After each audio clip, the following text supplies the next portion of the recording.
नमस्कार दोस्तों, आज हम बात करेंगे यौन सुरक्षा के बारे में। जैसा कि आप लोग जानते हैं कि यौन सुरक्षा हमारे जीवन के लिए अत्यंत ही महत्वपूर्ण भूमिका निभाती है।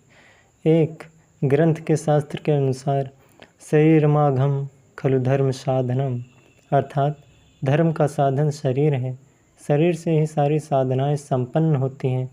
यदि शरीर कमज़ोर है तो उसका प्रभाव मन पर पड़ता है और मन भी कमज़ोर पड़ जाता है। इसलिए यदि कोई भी कार्य सफलतापूर्वक करना हो तो तन और मन दोनों का स्वस्थ होना आवश्यक है। जिन्होंने विषय विकारों में अपनी नाड़ी शक्ति कमज़ोर कर दी है, वे वैश्विक भोगों में वशीभूत होकर अपने शरीर के ओज तेज को नष्ट कर चुके हैं। वे लोग साधना की हिम्मत नहीं जुटा पाते। वहीं दूसरी ओर शरीर कमज़ोर होने पर भी जो विकारों में नहीं गिरते, उनका मन सेवा साधना से पुष्ट होता है।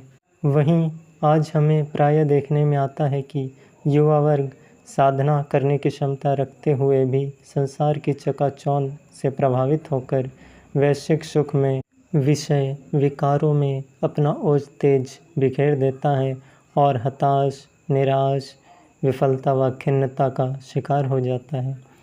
अपनी वीर शक्ति का महत्व न समझने के कारण ही बुरी आदतों में पड़कर उसे खर्च कर देता है, फिर ज़िंदगी भर पछताता रहता है और इसके अलावा कुछ नहीं रहता जीवन में। ऐसे युवक किसी को अपना दुख दर्द नहीं सुना पाते।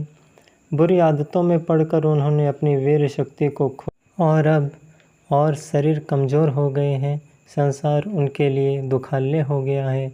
ईश्वर प्राप्ति उनके लिए असंभव हो गई है। अब संसार में रोते रोते जीवन घसीटना ही रहा। इसलिए हर युग में महापुरुष ब्रह्मचर्य पर जोर देते आए हैं। जिस व्यक्ति के जीवन में संयम नहीं है, वह ना तो स्वयं को ठीक से उन्नति कर पाता है और ना ही समाज में कोई महान कार्य कर पाता है।